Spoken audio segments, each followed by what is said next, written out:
Oh, hi there. Ollie Anderson here. You're listening to Creative Status. This is a podcast about using the creative process as a vehicle for growing more real. If you're new to the podcast, welcome. If you're returning to the podcast, thank you so much. And it's nice to spend some time with you virtually again. Here on Creative Status, we like to explore life itself, the human condition, some of the universal truths that we can accept and live with in order to move towards wholeness, a sense of connection to ourselves, connection to others, connection to life, allow our purpose to reveal itself, and so we can flow instead of force things.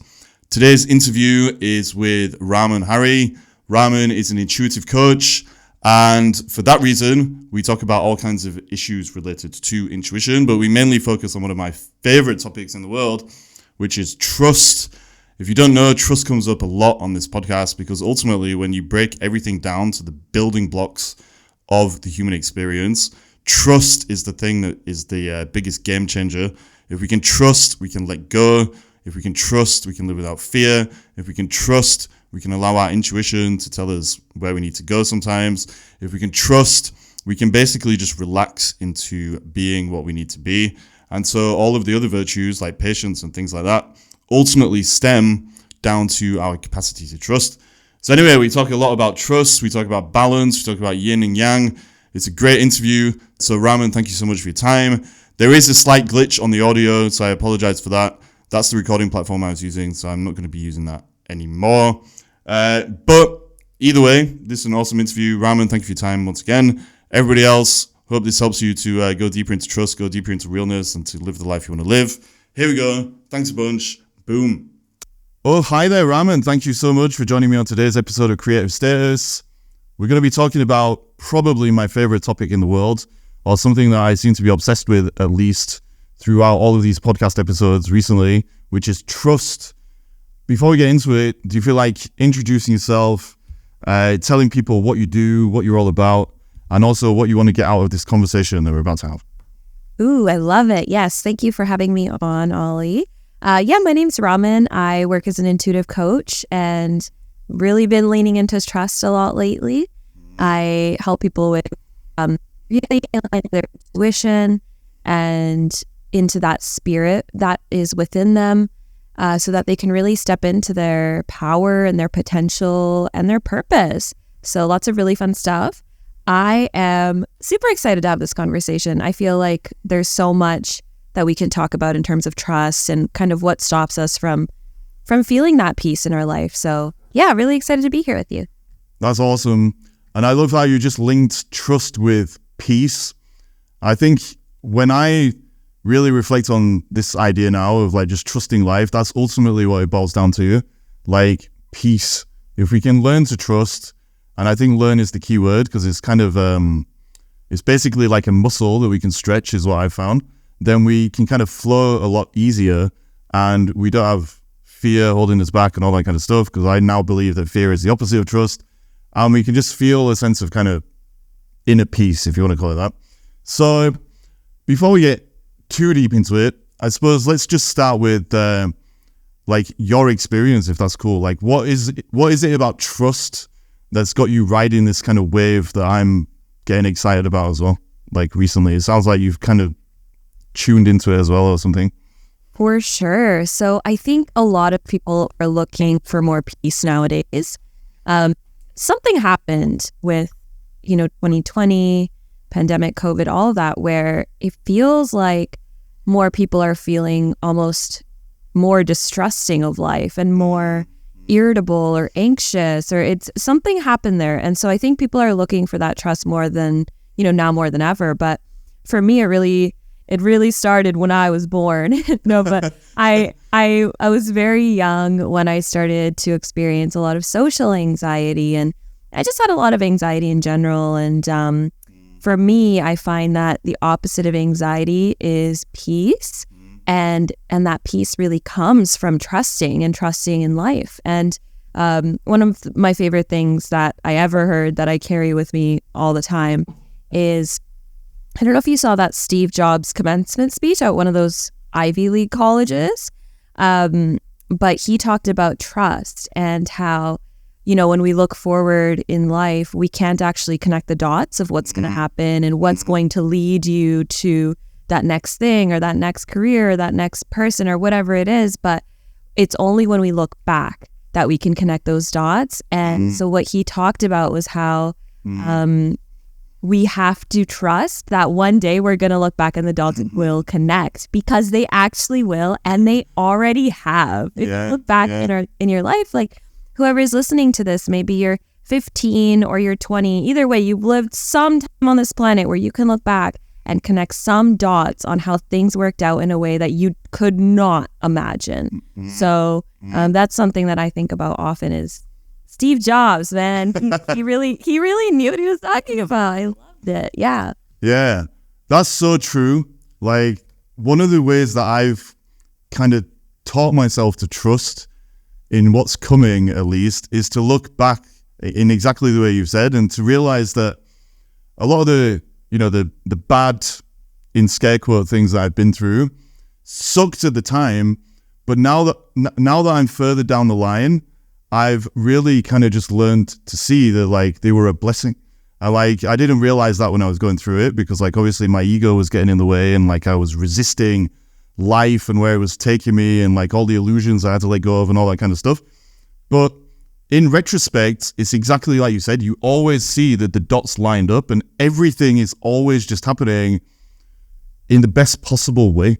And I suppose you could say, that's just some kind of cognitive bias. Like, we look back and we've put everything in a narrative, and, like, we try and just make everything make sense. But, like, it really seems to me that, like, everything is happening in a way that is allowing us to just become more real. That's what I call it, right? Like, whatever we go through, it's making us more connected to wholeness.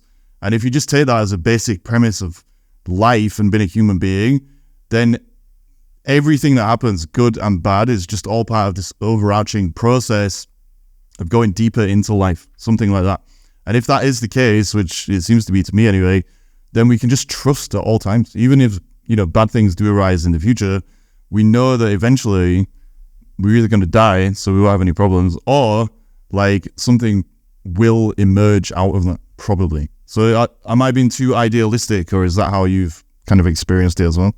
Well, here's the thing. You can look back and, yes, you can tear apart your life and only focus on the negative. And we all know that all that does is it releases cortisol in our body. It causes havoc and disease and illness. And so I think there's something really powerful about that, just realizing that when we do look at the positive of what's come out of our life without negating, like, the hard times and not, obviously feeling our emotions and whatever is happening. But when we really focus on that positive, it genuinely changes our physical body. Yeah. It changes what's going on chemically and in our biology. That's incredible, right? So I think there's something really powerful to be said about that. It's like our body's almost nudging us in a way. We can explain that the more we can actually look back at the positive, the happier we can be. So really thing that I think about often.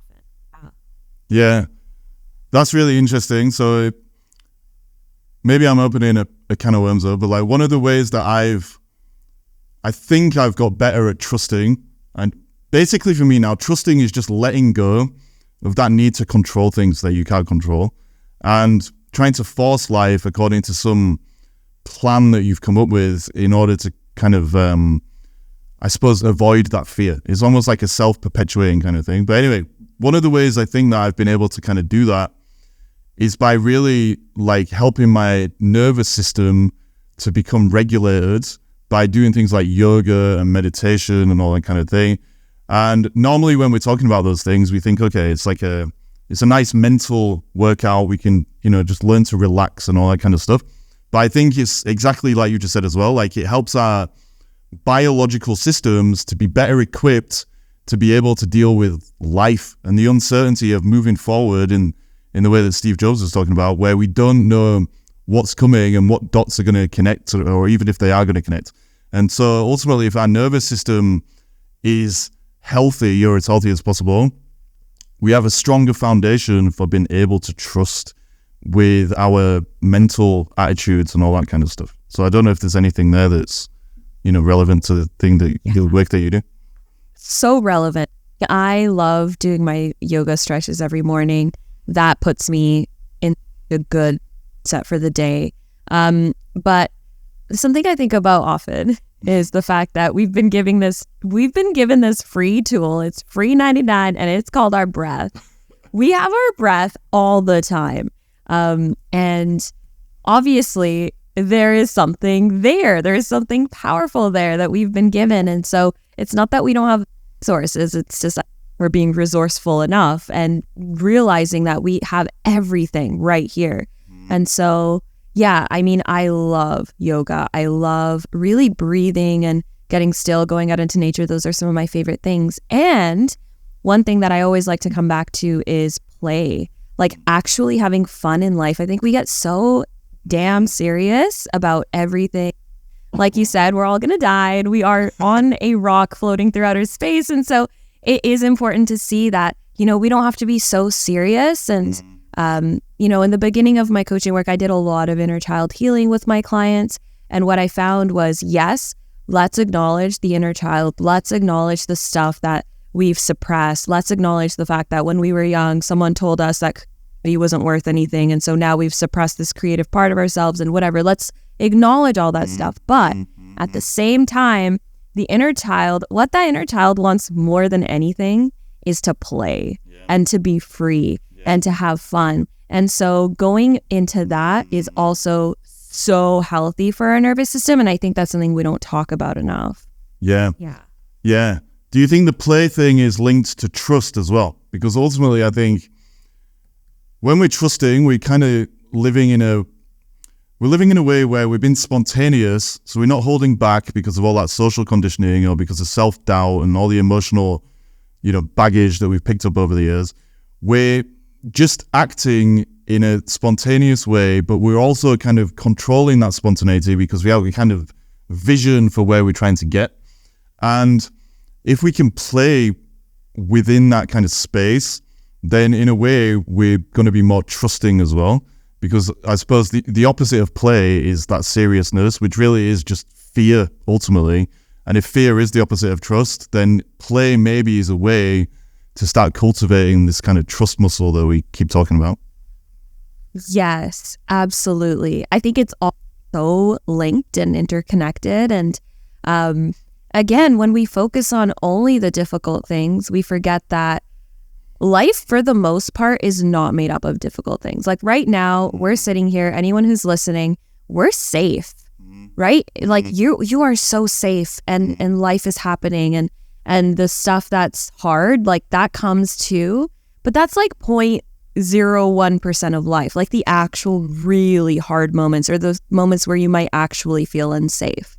And so really tuning into that is really big. But you're right. Like you really hit the nail on the head with the play and the trust being so interconnected. I haven't thought of it that way.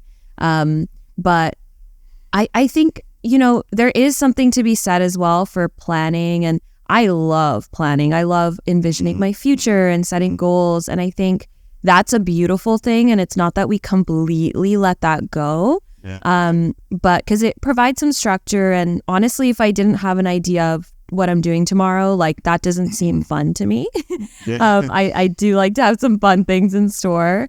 But it's trusting, I think, is also allowing yourself to make those plans and trusting that if those plans don't work out, hey, like it's all right. And the right time to trust is always, right? Like what's going to be is going to be.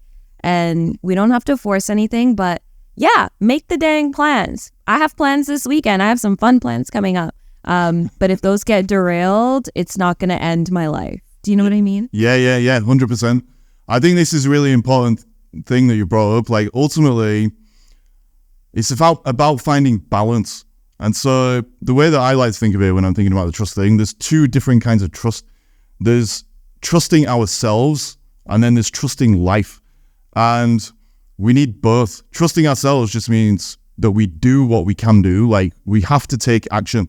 And I think, I'm happy that you brought that up because sometimes when we talk about trusting the universe or trusting God and all this stuff, we act like we don't have to act, like we don't have to do anything. But actually, it's still incumbent upon us to like make plans and to decide what we want and to figure out where we're going and to have a vision and all that kind of stuff. But then the next level, besides just trusting ourselves to be able to handle what happens and to do what we're responsible for doing, is to trust life when it gets to that point where we've done our best and it's time to forget the rest, basically. And I think that's the sweet spot, knowing when we have to let go of our abilities, let's say, to be able to control things or to force things, and to know when to stop. It's kind of like, do you know the Taoist concept of, well, it basically is the Taoist concept of Wu Wei, effortless action. So you like doing things, but you're doing things without doing things sometimes, because sometimes the best action is to do nothing and to wait for a new opportunity to arise, or to wait for something to change, or whatever it is. And I think if we can learn to trust ourselves to be able to let go, then we can put ourselves in that space, and that's when we can actually do both. We can make plans, but we're not so attached to the plans that they take us out of the flow, or they take us out of reality itself. Oh my gosh. Yes. That balance is just beautiful. And I think you're really touching on this balance of masculine and feminine as well. Yeah. Because the masculine is the envisioning, the goal setting, and the fun. And I think it's so interesting how we do this as a society, but I think for so long everything was very masculine, and now I think we've swung the pendulum all the way to the other side, where we're like, oh no, now we're gonna go all feminine, and I think we do this a lot in society in general. Like you're constantly seeing the pendulum swing from one side to the other, but it's like you said, there's this middle way of that balance, and the masculine is more of the envisioning, and the feminine is more of the flow, and also just being. And those are energy states, and those are ways of showing up. It's not necessarily male female kind of a thing, but it's the state of how we show up. And I love that, because that balance is so key. I find that if I'm too in the feminine and I'm like flow, and I don't make any plans, then I'm kind of like, like what is my future? What am I doing here? And if I'm too in the masculine, then usually I'm a little too rigid. Yeah. Like I think we need both, though. Like whether we're male or female, we need to find the perfect balance for us of yin and yang, or masculine and feminine. So if we're only in yang energy, only in masculine energy, that's when we just force life all the time. So we're constantly on the grind, we're constantly pushing. Basically, we're asserting ourselves on life constantly. And if we constantly assert ourselves on life and force ourselves on life, then we're going to stress ourselves out, basically. We're going to cause friction, frustration, and then misery and depression, because we can't force life completely. That's neurotic. It's the illusion that we're omnipotent and that we do have total control over life.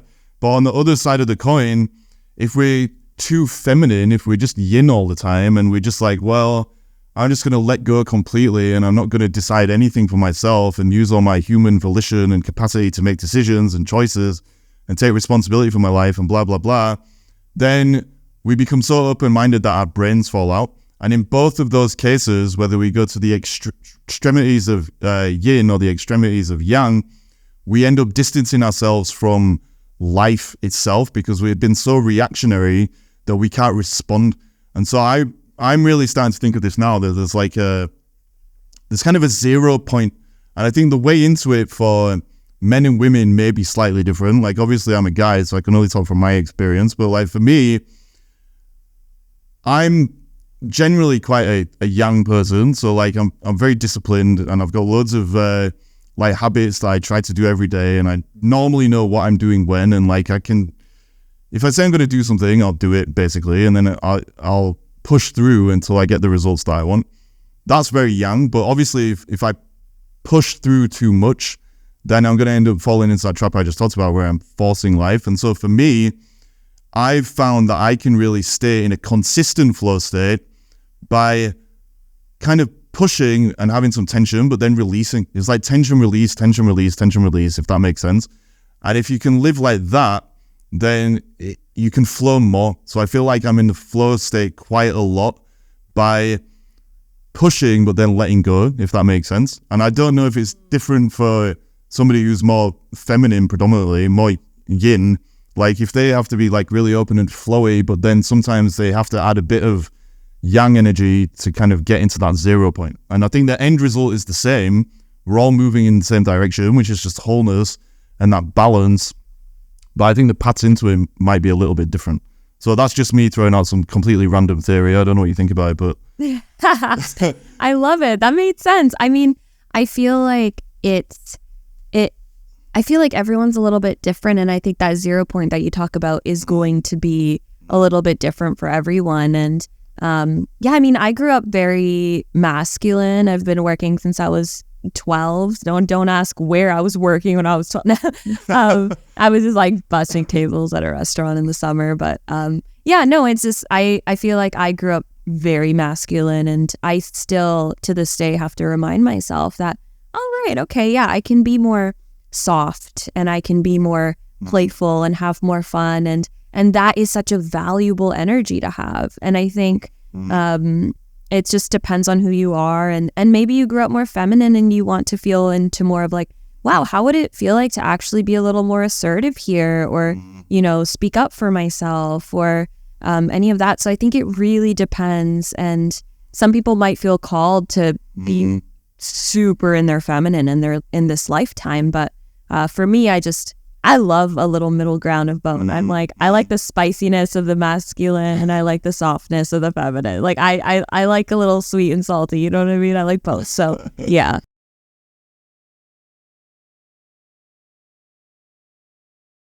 yeah. Depends on the person. Yeah. I suppose it depends what we want as well.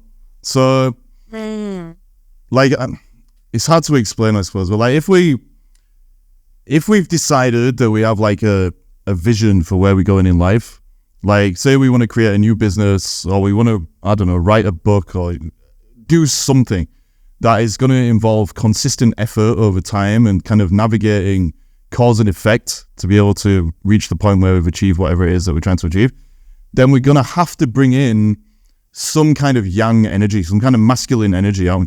Because ultimately, you know, and I mean, for people who, you know, think I'm being misogynistic or whatever right now, all I mean by, you know, yang energy, masculine energy is like this yin yang definition of just forcing life to some extent to get where you're going.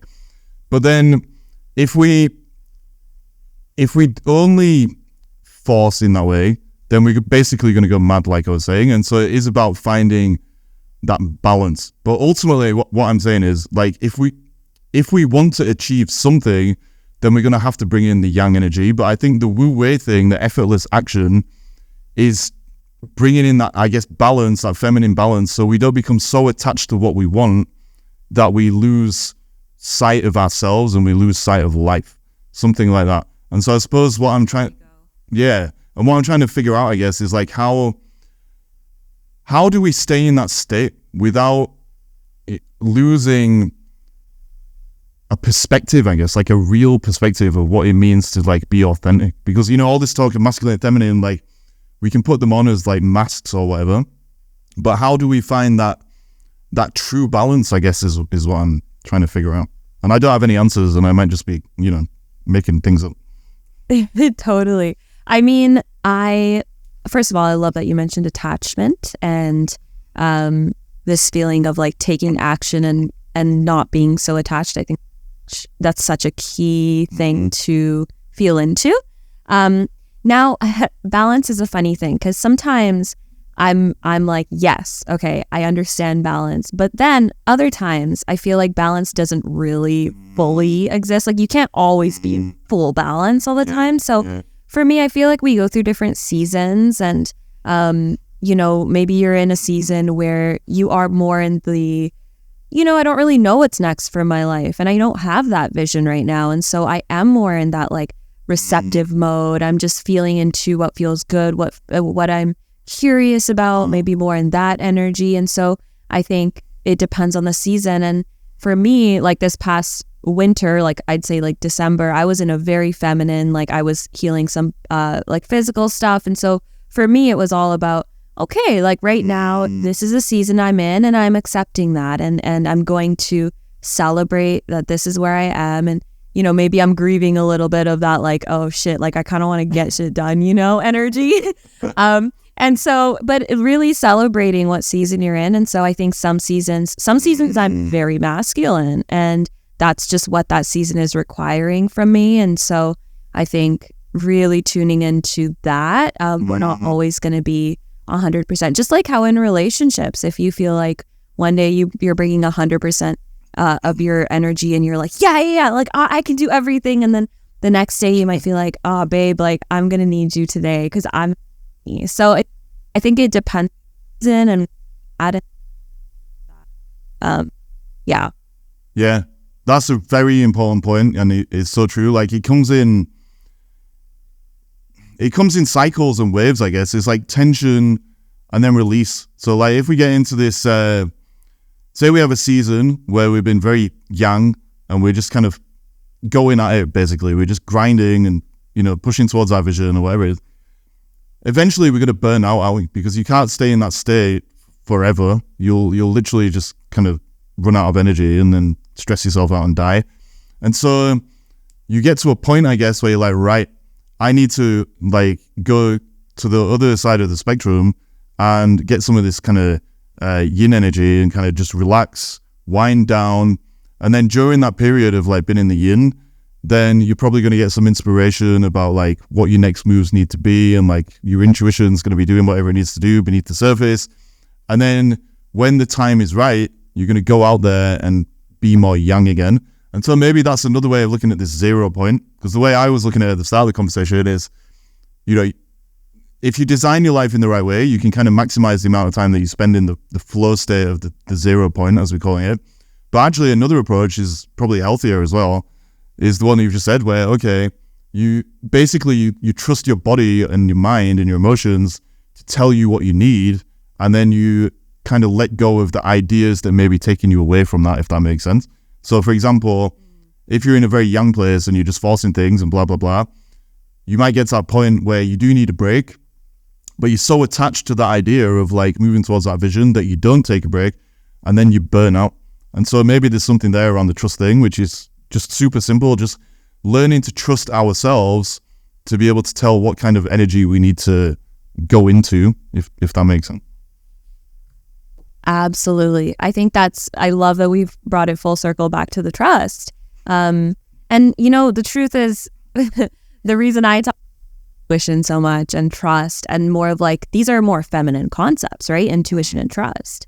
The reason I talk about that stuff so much is because of the season that I'm in and how, you know, a lot of my life I feeling, like I said. And so for me, these topics are things I hold close so I can remember over and over again, right? But for someone else, maybe they grew up very feminine and they never take action. And so, you know, they might be learning more about that masculine and like, oh, right, I am allowed to take action, and it is going to be hard. And like you said, and there's, you know, I heard something recently where someone said, you know, when you have intention, the word tension's in it.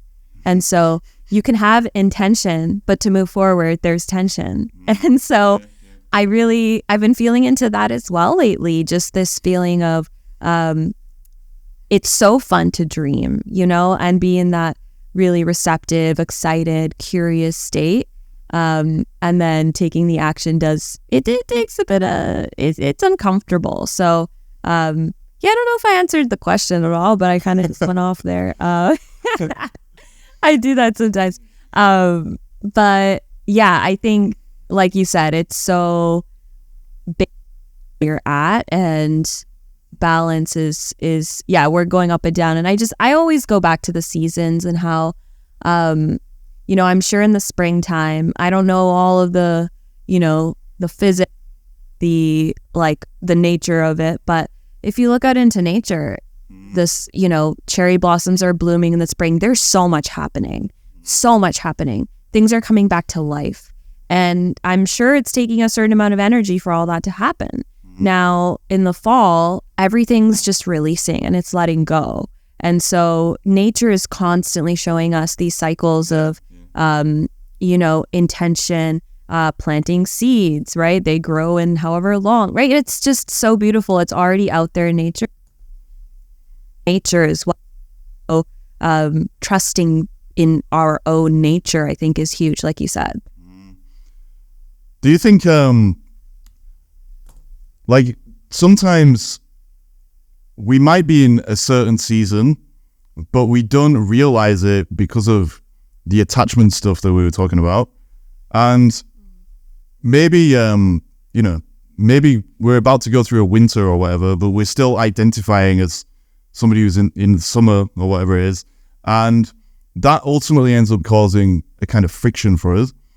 And I guess what I'm saying is, like, sometimes because we fear to face reality and the season that we're actually in life, because we're scared to let go of as the seasons change or whatever it is, we end up putting ourselves in the wrong energetic state, if that makes sense.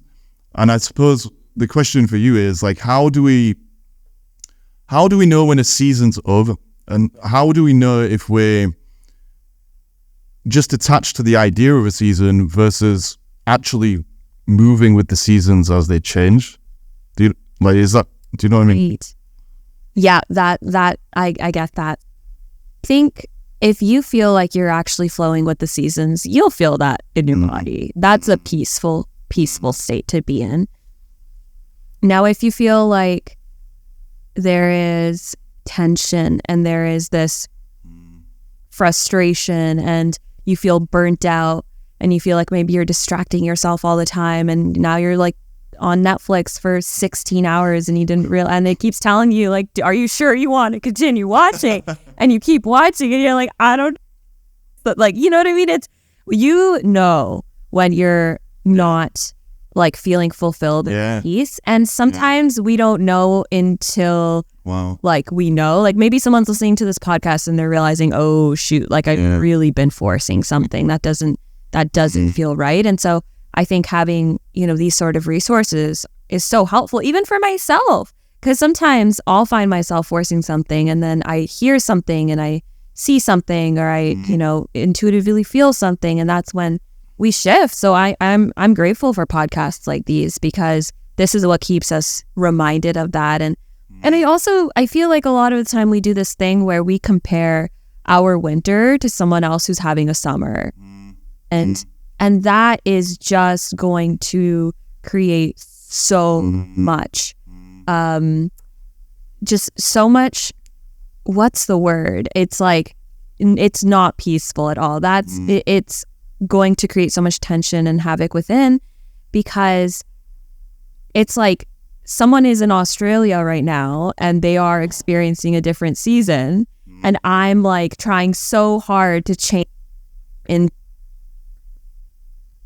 not happening. And so we do that a lot where we compare, and I think sometimes we just got to get off our dang phones, sit our butt down and look at the season that we're actually in. Just get real with ourselves. Yeah. Wow. Well, I think ultimately we're all on the same path, which is like a path that is naturally unfolding, and it's just taking us all towards wholeness. That's how I see it, right? So the abridged version of that, which I've said 6,000 billion times on this podcast, is like, in childhood, something happens. It basically causes us to become split or divided within ourselves because of shame, guilt, and trauma. Then we create the ego version of ourselves. And so we put that out into the world, and we're just living this fragmented life as an idea rather than as an experience a lot of the time. And then the journey for most of us for the rest of our lives is to undo that conditioning and to return to realness so that we can start flowing with wholeness and all the kind of things that we're talking about. The way that works is that it's going to take us through these natural cycles of just removing layers of fragmentation so we become a bit more real, and then a bit more real, and then a bit more real again. And ultimately, that means going through these seasons like you're talking about. But the only way we can go through the seasons is to actually accept the season that we're in. And I think one trap that we can fall into in relation with all this stuff that we're talking about is that some seasons seem more attractive than others. Like, we think, okay, if I could just stay in the summer of my life and, I'm just going to be flowing and in this yin energy and having a free-flowing, wonderful time all the time, then I can just kind of surrender to life and I don't have to make any decisions for myself or whatever it is. And then it becomes a trap, literally, because the more we try and cling to the identity that's keeping us in that season, the more we block that flow and the cycles. And so exactly like you said, like I might be in summer, you might be in winter, like somebody else is in autumn or spring. It's a very personal thing. And so that's why it comes back to trust again, because we have to trust that the season we're in and we're going through is the best season for us. And we also have to know when to let go of it, because it's always going to change. And like maybe, as with life itself, you're going to get more than one summer.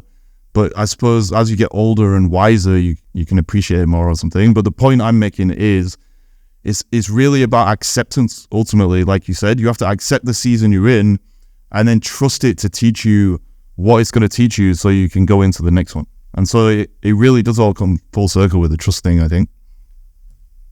Oh, exactly. You nailed it. And with the really accepting the season you're in, also just recognizing that every single season is nourishing you. Every single season. Like sometimes we think, oh, winter, it's so dead and dry and whatever. But I mean, I live on an island and it rains all winter, and let me tell you, it could get real gloomy and a little depressing at times. But we're also so aware that that's nourishing the island, and like all the green that we have to look forward to is because of that winter, because of that gloom. And so, and I think we have such fundamental beliefs about what is good and bad. And so we automatically think if I don't feel good, that's like a bad thing. Or if I feel, like I said, if I feel bad, then that's a bad thing. But the truth is that our emotions are just happening. And if we can really allow them to just flow through us and know that they're all nourishing us in some way, I think it would really help. It's not like, I'm sad today and therefore I'm not valuable or something. I think we have these ideas just because of, if you want to be in the workforce and like be a productive citizen, like if someone asks you how you are, you say you're good, right? So we have these ideas of, oh shoot, like I'm not allowed to be a little sad right now, or I'm not allowed to feel a bit lost, or I'm not allowed. And so just giving yourself that permission to feel anything and all of it and embrace that, because it's nourishing us. That's a part of the human experience. This is a bit of a curveball, but do you think different seasons end up revealing the shadow self? Like part of the process of going through these seasons and like letting things fall away and learning to let go, or to release certain emotional things, or to integrate things we've been hiding. Like ultimately, as we go through the cycles of the seasons and learn whether or not to be in yin or yang, depending on who we are and the context of our lives at the time, all we're really doing is just learning to be more real, which means that we're removing the barriers basically to accepting life, and in the way that we said. And if we go through those cycles, then ultimately our identity is going to be way less rigid, and it's going to be pointing us in the direction of like the truth more than anything, I suppose. And by going through those cycles, sorry to be repetitive, we basically bring in the shadow self to the surface, because the identity that was holding us back from facing that is seen to be unreal. I know I'm being very kind of random, but does that make any sense? That does make sense. And I think a really important part of our evolution is going through that and going through the uprising or the, uncovering of those shadows. And so, yeah, you might be going through a season where you feel like, man, I feel blocked. What is this? Let me sit with this. And then, you might, have this, these breakthroughs and revelations about how, oh shoot, like I'm not living. I'm not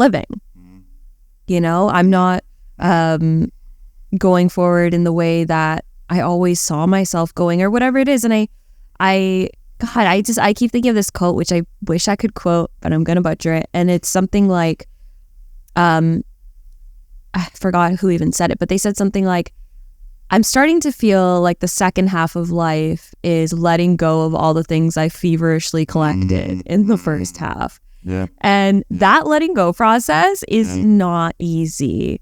And God, I mean, you were talking fragmentation. He was talking like splitting of, you know, of our internal self. And I think that is kind of what's happening for a lot of our, you know, the first part of our life. And I think a part of the growth is, like you said, coming back to those parts of us, re-looking at those parts, relearning, and like getting real, like getting to who we really are. So I think that's a beautiful thing. And I'm glad you brought that up, because it's not all sunshine and roses all the time. You know, those parts do come up. Yeah.